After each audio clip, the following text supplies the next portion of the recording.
तर विद्यार्थी मित्रांनो, स्मार्ट अकॅडमी या एज्युकेशनल यूट्यूब चॅनलवर तुमच्या सर्व हवे शिक्षकांचे मनापासून स्वागत आहे. बघा, आज आपण काय करणार, हिंदी पेडागॉजीचे 15 प्रश्न बघणार आहोत. ती 15 प्रश्न महत्त्वाचे आहेत. सर्व कन्सेप्ट यामधून भरपूर कन्सेप्ट तुमच्या काय होणार क्लिअर होणार आहेत. त्यामुळे काय करायचं, व्हिडिओ शेवटपर्यंत बघायचा आहे. आणि जर तुम्ही चॅनलवर नवीन असाल तर काय करायचं, चॅनल सबस्क्राईब करायचं आणि बेल आयकॉन ऑन करायचा आहे. म्हणजे प्रत्येक व्हिडिओचे नोटिफिकेशन तुमच्यापर्यंत पोहोचेल. 2019चे हे PYQ आहेत. त्यामुळे प्रत्येक प्रश्नाचं आपण एक्सप्लेनेशन करणार आहोत. चला, वेळ न घालवता आपण प्रश्नांना सुरुवात करूया. प्राथमिक स्तर पर हिंदी भाषा सीखने के लिए सबसे अधिक आवश्यक क्या है? बघा, प्राथमिक स्तरावर हिंदी भाषा शिकण्यासाठी तुम्हाला सगळ्यात जास्त काय आवश्यक आहे विचारलंय. शिक्षका गहन भाषाज्ञान, आकर्षक पाठ्यपुस्तके, कक्षा में समृद्ध भाषिक वातावरण आणि नियमित लिखित परीक्षण. तर या प्रश्नाचं बघा, तुम्ही तुमचे प्रश्नांचं उत्तर लगेच पटकन गेस करायचं आहे. आणि शेवटी 15पैकी तुम्हाला किती मार्क्स मिळाले, तुमचा अभ्यास कुठपर्यंत आहे हे चेक करण्यासाठी हे खूप महत्त्वाचं आहे. बघा, ऑप्शन क्रमांक 3 ह्या प्रश्नाचं योग्य उत्तर आहे. बघा, त्याच्याबद्दल थोडक्यात माहिती आपण बघूया. प्राथमिक स्तर पर बच्चे भाषा को सुनकर और बोलकर सीखते हैं. बघा, प्राथमिक स्तरावर मुलं कशी शिकतात भाषा, तर ऐकून आणि बोलून शिकत असतात. इसलिए कक्षा में बातचीत, कहानी, कविता से युक्त समृद्ध भाषिक वातावरण सबसे अधिक आवश्यक होता है. बघा, त्यामुळे काय, कक्षा में समृद्ध भाषिक वातावरण हे खूप महत्त्वाचं असतं. बघा, 107वां प्रश्न बघा. बच्चे अपनी बोलचाल की भाषा के साथ विद्यालय आते हैं, इसका आशय है. बघा, बच्चों की बोली नहीं सिखानी चाहिए, बच्चों की बोली को सुधारना चाहिए, बच्चे के भाषिक अनुभव का प्रयोग करना चाहिए, बच्चों की बोली को कक्षा से बाहर रखना चाहिए. तर या प्रश्नाचं उत्तर काय आहे, तर काय आहे, बच्चों के भाषिक अनुभवों का प्रयोग करना चाहिए. बघा, बच्चे भाषिक अनुभव, जे भाषिक त्यांनी अनुभव घेतले आहेत त्यांचा प्रयोग तुम्ही कुठे केला पाहिजे, विद्यालय में करना चाहिए. चला पुढं बघा, त्याच्याबद्दल थोडक्यात. बच्चों की बोली उनकी भाषिक पूंजी होती है. बघा, त्यांची बोली भाषा जी आहे ती काय त्यांची भाषिक पूंजी होती है. शिक्षक को उसी के आधार पर मानक भाषा सिखानी चाहिए. बघा, एक पुढचा प्रश्न. भाषा सीखने और सिखाने में सबसे अधिक महत्वपूर्ण क्या माना जाता है? बघा, काय, संज्ञानात्मक विकास, सामाजिक अंतरक्रिया, दृश्य श्राव्य सामग्री आणि बालसाहित्य. तर या प्रश्नाचं योग्य उत्तर आहे ऑप्शन क्रमांक 2, सामाजिक अंतरक्रिया. सीखने और सिखाने के लिए सामाजिक अंतरक्रिया खूप महत्त्वाची असते. बघा, सामाजिक भाषा सामाजिक संपर्क से विकसित होती है. बघा, समाज से संपर्कामध्ये जेव्हा तुम्ही येता तेव्हा काय होतं, त्या भाषेचा विकास होत असतो. संवाद और सहभागिता के बिना भाषा अधूरी रह जाती है. बघा, संवाद और सहभागिता के बिना भाषा अधूरी रह जाती है. चला, 109वां प्रश्न बघा काय. हिंदी भाषा शिक्षक को किस बात पर विशेष ध्यान देना चाहिए? बच्चों को बोलने लिखने के अवसर देना, मातृभाषा के स्थान पर केवल हिंदी का प्रयोग, केवल शुद्ध भाषा पर जोर देना और रटत विद्या पर बल देना. तर विशेष ध्यान कशावर द्यायचं, तर मातृभाषा के बच्चों को बोलने सीखने के अवसर द्यायचं. ऑप्शन क्रमांक 1 ह्या प्रश्नाचं योग्य उत्तर आहे. बघा, मुलांना काय करायचं, त्यामध्ये सहभाग घ्यायला. जब बच्चों को अपनी बात कहने के अवसर मिलती है तभी भाषा का वास्तविक विकास होता है.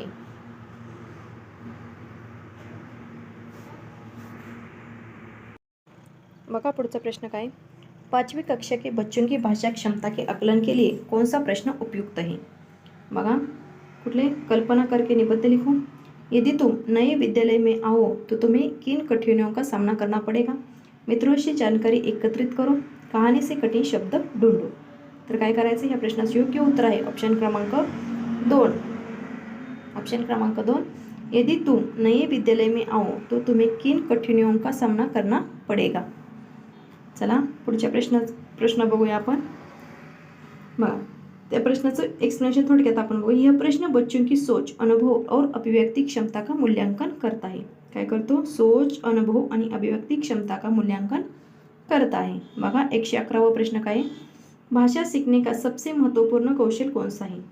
सुनना, अक्षर ज्ञान, संक्षेपण आणि लेखन.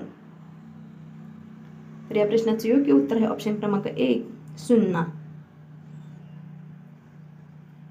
भाषा सीखने की शुरुआत सुनने से ही होती है. सुनना सभी भाषिक कौशलों का आधार है. बघा, सुनना हे भाषिक कौशल्याचा काय आहे, आधार आहे. 112वां प्रश्न बघा काय आहे? सुनने और लिखने के कौशल का आकलन करने का सर्वोत्तम तरीका क्या है? कविता सुनकर शब्द से लिखना, कविता पर प्रश्न उत्तर लिखना, सुनी हुई कहानी अपने शब्दों में लिखना, यदि कहानी याद करके लिखना. तर काय, सुनने और लिखने के कौशल का आकलन करने का सर्वोत्तम तरीका काय बघायचं.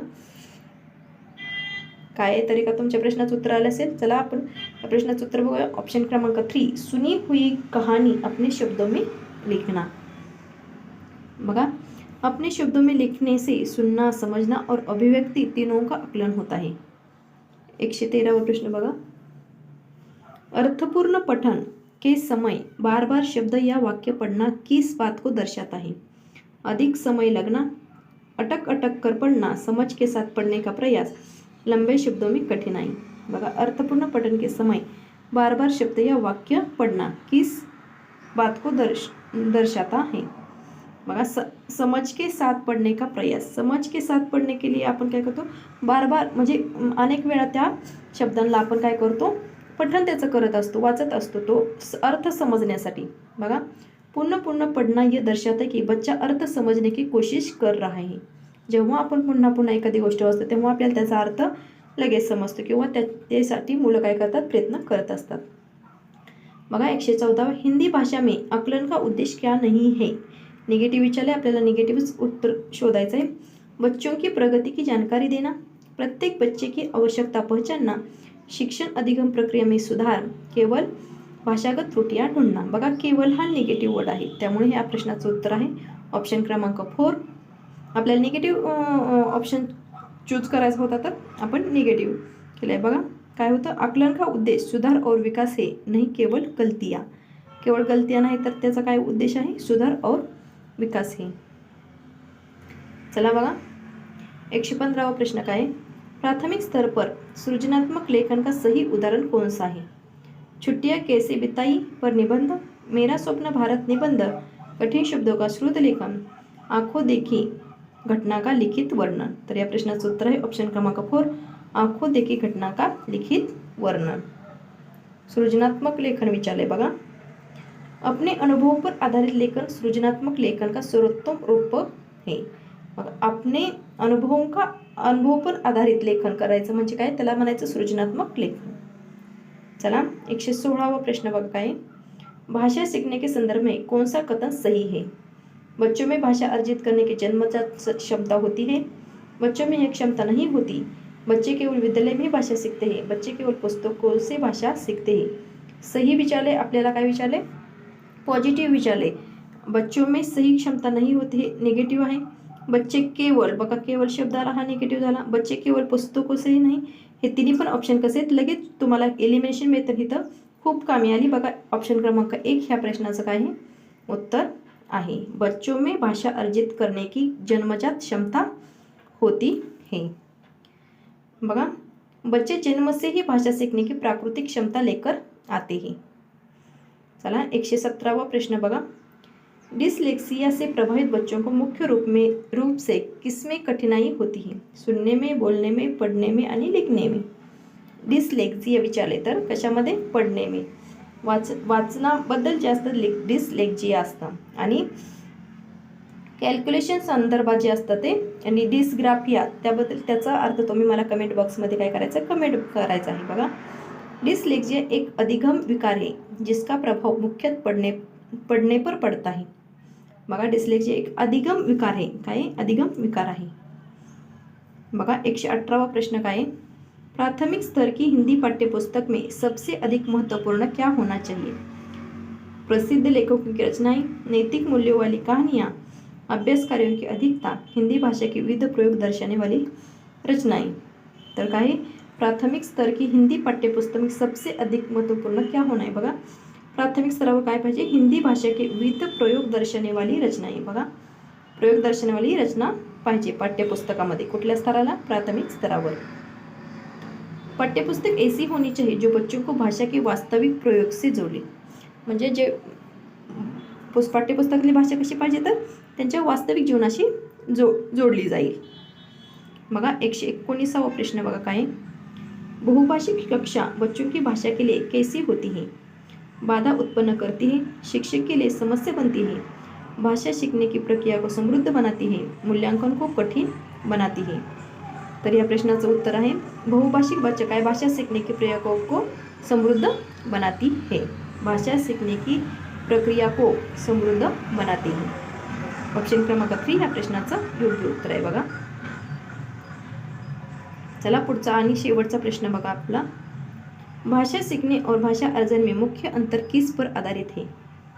बघा किस पर आधारित हे विषय पाठ्यपुस्तक, लिखित मूल्यांकन, उपलब्ध भाषिक वातावरण, व्याकरणिक संरचना है। भाषा सीखने और भाषा अर्जन में मुख्य अंतर क्या है, तर उपलब्ध भाषिक वातावरण। ऑप्शन क्रमांक 3 ह्या प्रश्नाचं योग्य उत्तर आहे बघा। भाषा अर्जन स्वाभाविक वातावरण में होता है, जबकि भाषा सीखना औपचारिक शिक्षण से जुड़ा होता है।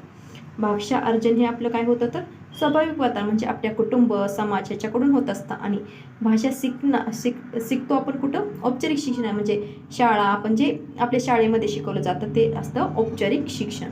अशा प्रकारे आज आपण महत्त्वाचे 15 प्रश्न 2019 मधले हे PYQ आहेत बघा, डिटेल एक्सप्लेनेशन्स बघितलेले आहे। जर तुम्हाला हा व्हिडिओ आवडला असेल तर लाईक करा, शेअर करा आणि सबस्क्राईब करायला विसरू नका। धन्यवाद।